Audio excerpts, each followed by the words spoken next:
The next thing I'm going to do is I'm going to take the pin out the bottom of the ram, the hydraulic trim ram. Let's try and point to it. That pin is coming out of there. I'm going to do the other side first, and I shall show you on here how I take this side out, and then the leg will be free to tip up and down, because it will then only just be supported by the swivel pins, which are those one on each side. Okay, so anyway, that's what I'm going to take out next. The two ram pins. And what you said, you take the pins out, you see, and then you push the rams gently down out of the way. And then I block the leg up a little bit at a few degrees, just so I can get my fingers inside and do some other bits and pieces as well. So anyway, that's what I'm doing now. So another commercial break. Bye. Okay guys, now you can see I've got the pins out of there. There's the ram, which is now free to move up and down within reason, and it's the same the other side. I've already done that side, so I just can't get the camera in around there. Well, not really easily anyway. I've got the leg propped away from the transom by this substantial block of wood, as you can see, and that also takes any weight off the rams so that they are free to move. The next thing I'm going to be doing is I'm going to be taking the props off. The only reason I've left the props on until the last thing, or one of the last jobs, is because it's so damn windy round here that all the grit and the crap and general muck that blows past my back garden in this wind that we're getting down from Scotland is blowing stuff everywhere, and it all sticks to the grease-filled shafts that I've got and all the rest of it, and I don't like that. And I'm so damn cold that I'm probably going to call it a day in a minute anyway, because my hands are going blue and my knuckles are starting to hurt like hell. Anyway, that's the lie of the land. As I say, I'm going to take the props off next. And oh, by the way, I forgot to mention, well, I think I forgot to mention, there's the bellows, there's the Jubilee clips that go around it. I've released that one, as you can see. The other one in there is for the water pickup, and the other one just through there inside there, I don't know if you can see it, is for the exhaust. And I've undone them already. They're actually just loose on there. I've not unscrewed them so that I'm thread them right out. I've just undone them so they're really loose. They're right down on the end of the threads. Anyway, that's that. By God, I'm bloody cold. Toodaloo for now. The more observant of you will have noticed that I've taken the props off. I didn't think I needed to show you how to do that. It's relatively simple and self-explanatory when you look at them. So now I've taken them off, and because all the wind and the stuff is blowing about and all the crud and what have you, it's going to snow in a minute, but I feel it on my fingertips. When I walk around marinas, I always notice that people who do take their props off, they've got a greasy piece of rag wrapped around it, or a bit of kitchen towel or something, and it's left like that, and it goes soggy and horrible all round, general cruddy. So I came up with this idea. Right or wrong, yet again, it's the way I do it. So I've got a lemonade bottle, cut the bottom off it, and I've got to move about, so bear with me.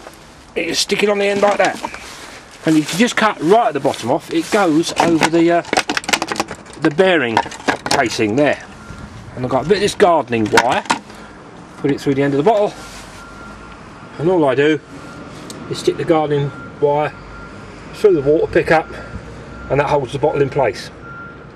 Keeps snow, dust, grease, crud, general leaves and all round general nastiness off of the very expensive drive shafts. Okay, so that's that little tip. And by the way, I'm going to patent it for £10 million, and if anyone else uses this idea, I'll bash their heads in. There you are.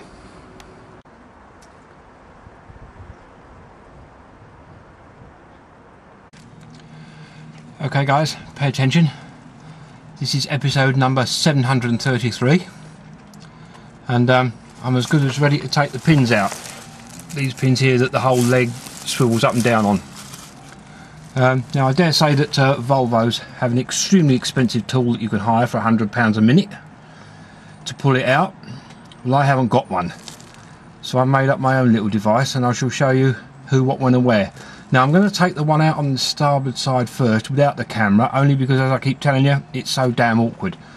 So as soon as I've done that, I shall show the machine the little gizmo I made up, and then I shall put it in this side, and I might be able to video it coming out, but don't hold your breath. But anyway, that's what stage we are at the moment. Okay, so yet another commercial break. Cut. This is the pin from the starboard side I've just pulled out. The recess there is where the bolt, the locating bolt, goes in. So it goes in that way. So you knock it in that way. So the leg actually hangs on this side, and the Allen bolt you saw earlier goes in there to hold it in place. Now the gizmo I came up with to pull it out, because it's a little bit awkward to get at and what have you, I came up with Exhibit A. Now again, because I'm doing this one-handed, I put that in through there like that, and it only comes out enough this side, because you've got the leg hanging there, so you haven't got much room to play with. And you put the washer on there because the hole is a little bit, the hole through the centre is a little bit too big, and a nut on the end. It is a bit fiddly doing it on the boat, I accept that, but it's got to be done, so fingers and knuckles and all that goes on like that. Then what I did, I put some mole grips there. Just trying to show you, it's so damn awkward to hold it. I put some mole grips on there, and I tapped it with a hammer that way. And in my case, because as you can see, it was so oily and so greasy, it took 3 taps and it just popped out with virtually no force on it whatsoever.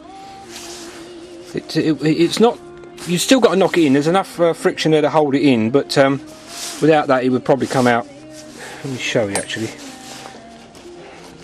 The bolt goes across it like that to locate it, if you see what I mean. Without that bolt it would probably work its way out over time. But anyway, that's how it goes. So this time we've got to imagine I'm going to use it, but from that side. Okay, in effect that way round on the port side, and I've got to knock it that way. Right, eyes down, look in for another go. See you in a minute. Go and have another commercial break. Go and sing to yourselves or something. Bye. Right, that's the situation I was trying to explain to you. The nut is on the end there. The pin goes right the way through. I put the nut on the end, and the nut and the washer are just small enough to go through the hole in the casings here. There's a little mole wrench stuck to the end of it, and you just tap gently that way. If you have to hit it hard, I would suggest you get a professional.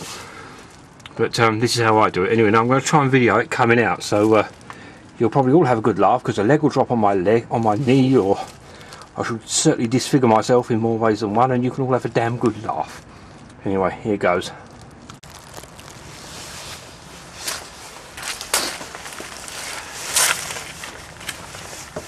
By the way, it's bloody cold.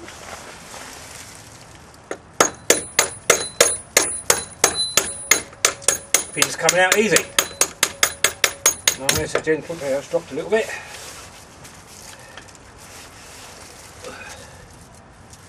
Oh, that was good.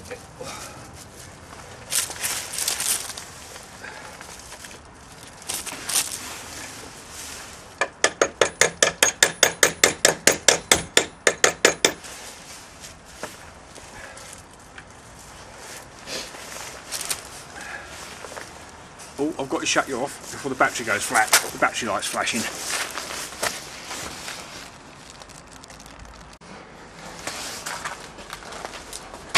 Okay, everybody, I've just put a bit more power back in the battery, in the camera battery.